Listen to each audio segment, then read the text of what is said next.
Hello guys! Ngayon guys, kakain po tayo ngayong gabi. Yan po yung ulam natin. Ham tsaka sopas. Tara guys, kain na tayo. Kain tayo ng sopas.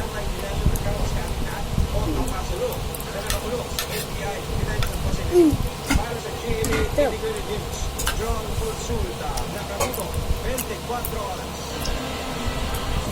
Mahigit 50 pamilya ang apektado sa sunog na sa dalawang barangay sa Lapu-Lapu City sa Cebu.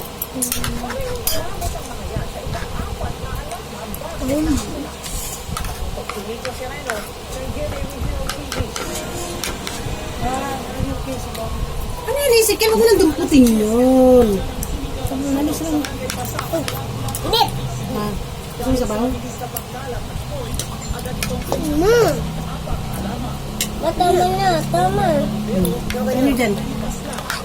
Huwag ka nang dampot Isikin. Kain tayo guys. Kita ko din. Dami ako. Umay.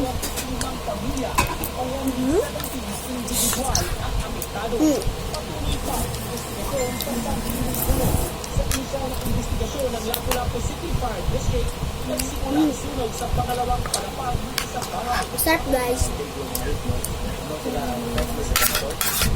Naglata ko ng message niya, ang katong witness. Tapos, tulong siya, pag nanaw niya, nakasimon siya ka ng puro kasunod. Tanda niyo po, aso na yung nakita. Kabilang sa nasunog, isang boarding house na ayon sa may-ari ay nasa 6 na po ang nakabira. Ang boarder na si Jennifer Tuwalo, wala na isa ba? Nagkakalikot ko. Nangyari ang sunog.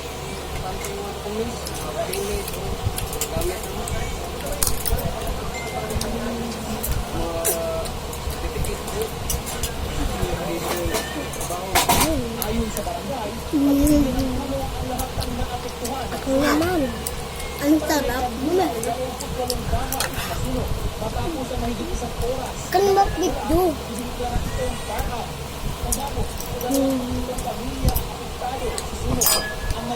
Umaya ka na nga. Umaya ka na nga.